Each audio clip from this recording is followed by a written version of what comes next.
Hello, Meadowlawn School. I am going to read chapter 26 and 27 of Fish in a Tree. Chapter 26, Stalling. I run into the bathroom and hide in the stall at the end. I stand, pressing myself up against the wall, embarrassed and humiliated and never wanting to go back. The door opens and someone comes in. You okay? Keisha asks. No, I'm not. You won an award. Who in the world runs from an award? I'd like to think you'd be happy. I didn't really win. What are you talking about? She asked. Of course you did. I was there. No, trust me, I didn't. He's just trying to be nice.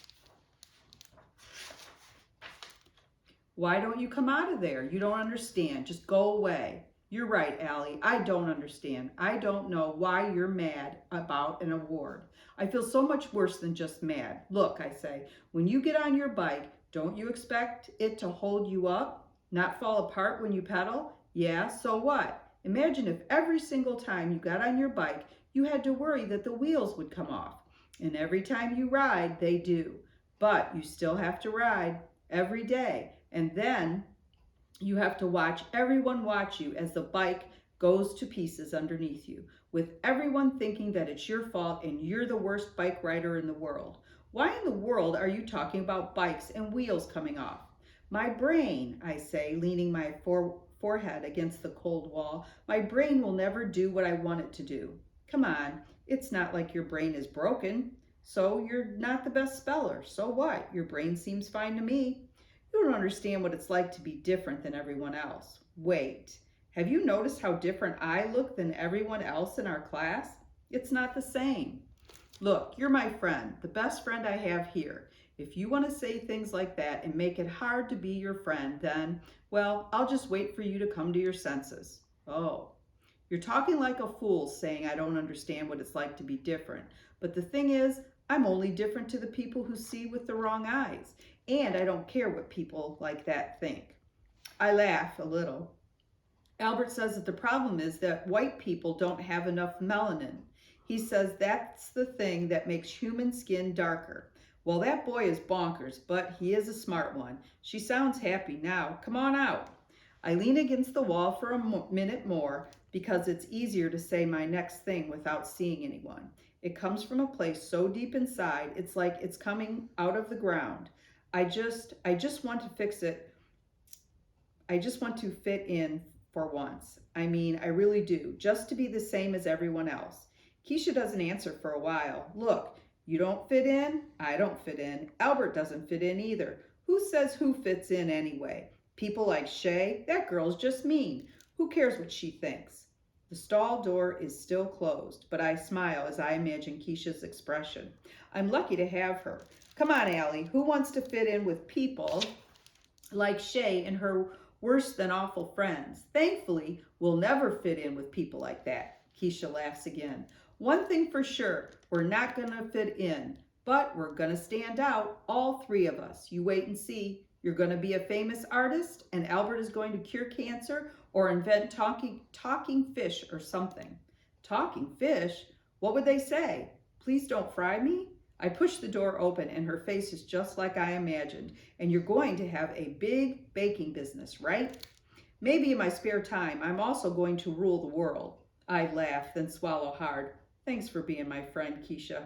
Don't go thanking me for that. Thank me for this. I'm going to go tell Shay she has a spot on the back of her fancy riding jacket so we can watch her try to look. Then we can eat the ice cream that you won. Chapter 27, Half-Baked Afternoon. Keisha invites Albert and me over to her house for a surprise. When I arrive, Albert is already there and Keisha is wearing a baker's hat and apron. So when do we eat? Albert asks. No free ride here, Albert. We have to cook first, Keisha says, putting a cookbook on the table. Albert seems disappointed. You'll be able to eat, don't worry, and in the meantime, think of this as a science experiment.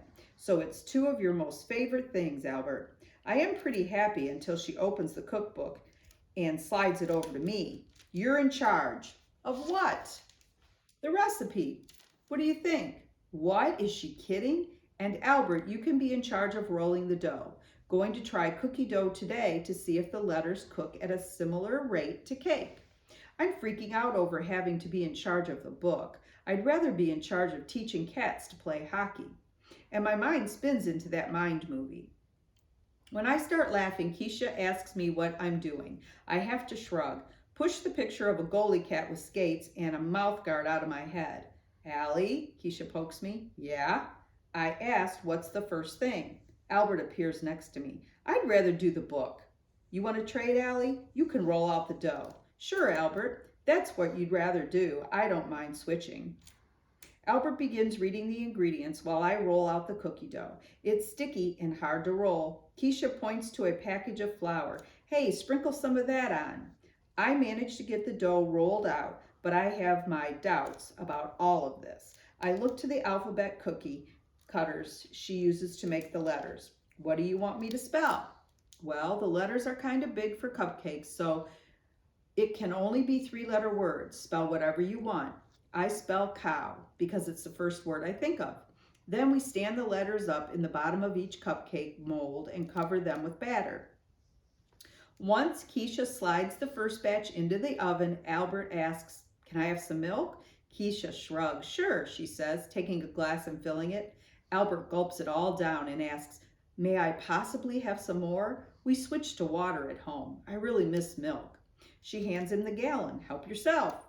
He sits with the milk and wraps his arm around it like he's protecting it. I laugh. You're not getting that back, Keisha, I hope you know. I have a question, Albert says after licking the milk from his lips. If you spell cow inside a cupcake, can a vegetarian eat it? Boy, Keisha says, you really take everything seriously, don't you?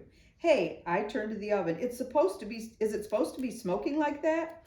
Keisha pulls on a mitt. When she opens the door, smoke fills the kitchen. The cupcakes have oozed all over the tops of the pans and fallen on the bottom of the oven. It's a mess. She groans, oh man. You should wait until the oven cools before you wipe it, Albert says. Keisha turns to him. Yeah, thanks, Albert. You're welcome, he says, and she rolls her eyes. She's disappointed that the cookie dough will not work for letters. She and Albert figure out that the cookie dough expanded more than we thought it would, and that's why it made such a mess. But I just keep thinking that whenever I write something, it turns into a big mess. There you have it, chapter 26 and 27 of Fish in a Tree. Have a good day.